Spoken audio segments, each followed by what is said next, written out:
Welcome, ladies and gentlemen, to a ZVP matchup between EGIdrA and Squirtle.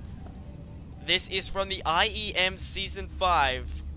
I believe it was quarterfinals last year, or semifinals.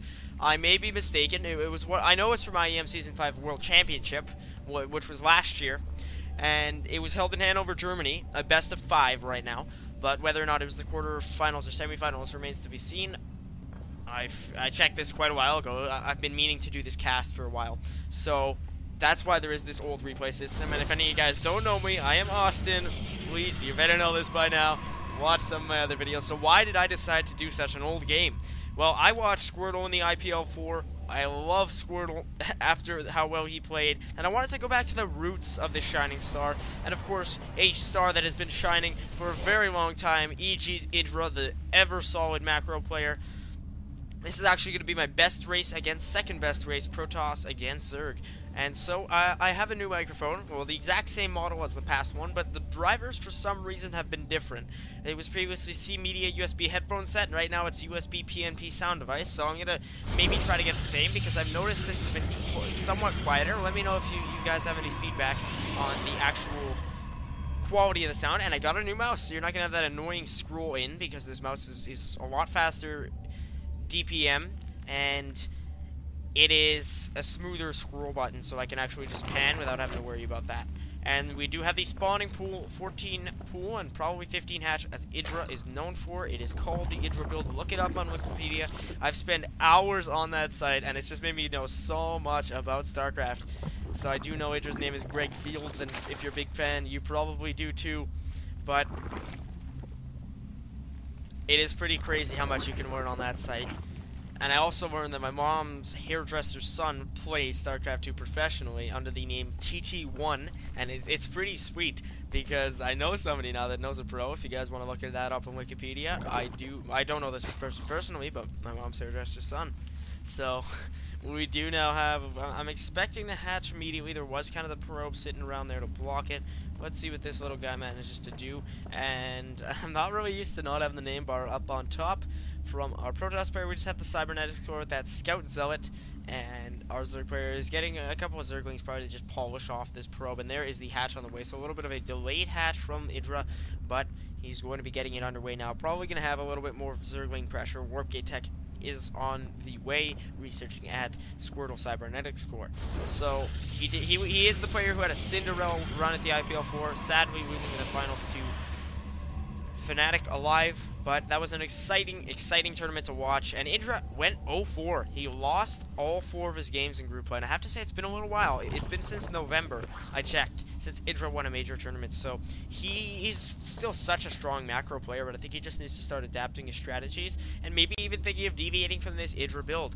The 14 pool 15 hatch, he did not land that perfectly on time here. I think he was a little bit caught up with the scout and probably just getting his metabolic boost, but nonetheless, still some pretty sharp play. He's one of the world's best, but I think he may be in a little bit of a slump right now. Don't quote me on it. Maybe he'll come out and win a big tournament.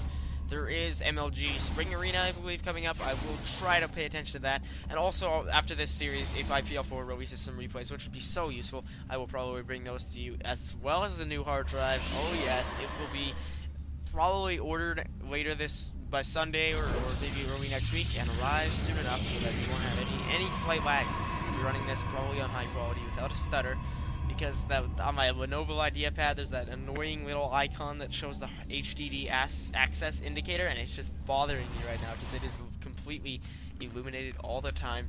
So it would be quite a pleasure to no longer have that. And currently we just have the 2 sentries, 1 zealot. Probably gonna move out here to take out these speedlings, which have their little wings on there. Want to notice those, just allowing them to fly around, trying to deny this natural for as long as possible. The probe is going to land it, and so now EGIdrA has scouted the fact that his opponent is going for the 6-minute expand. And I've been working so heavily on my PvZ strategy lately. I've lost a couple games. I'm still freaking in bronze because I played placement, and the player I was up against left right away, giving me the free win. So I couldn't outscore him enough to have a chance at being promoted. So now I'm in bronze just because of that, and there is a layer, by the way, from EGIdRA. So now I'm working very hard on my PvZ strategy, and I've noticed what works so well is just the fast Immortals with Observer Scout first. it's extremely useful because Zerg players will seldom get detection, at least in the leagues I'm at, early in the game. So you can completely scout what they have and then move into Immortals to deal with roaches, which is so very common. And if they go into Hydras, you can get Colossi, or if you're Squirtle, you can get a Stargate. Wow, that's interesting. We have a 3-gate Stargate.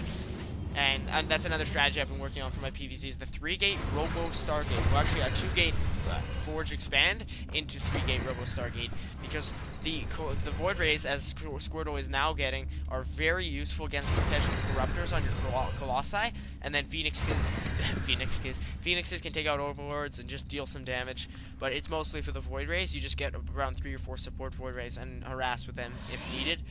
EGIdrA is opting for the Rochehorn, so he's not going to have any anti-air early on. There is the Forge now from Squirtle coming out near his natural. He is beginning to get himself nice and naturated. But EGIdrA has an actually supreme creep spread right now, and although the Void Ray has finished, it's going to be revealed a little bit early here for Squirtle, because then he'll allow EGIdrA to transition into possibly those Hydras, Corruptors, Bermudas, and he already has his lair tech, so that is very possible. He is getting Wild Reconstitution for his Roaches. He has his Metabolic Boost going for the Evo Chamber. So EGIdrA is getting some extremely sharp timings right now, and he is...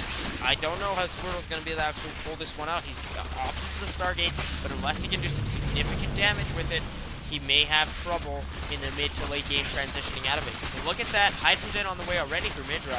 He's a bright guy, and you don't want to underestimate his macro ability. He's mining off of 2 saturated bases, and although there is the Phoenix moving in here, trying to Overlord hunt, he will take some health damage in between. Actually, a lot of health damage, down to 80, down to 90.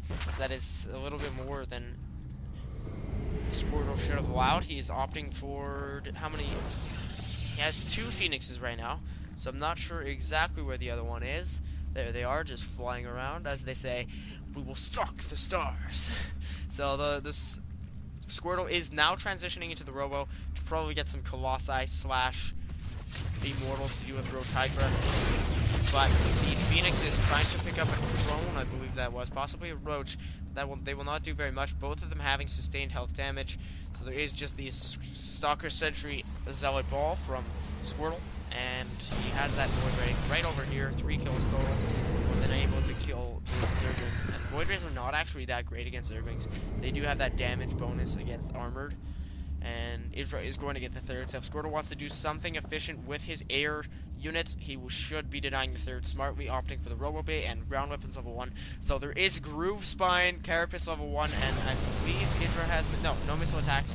He has a Groove Spine, Carapace level 1. Then here's 2 Queens and 2 Hydras on the way now.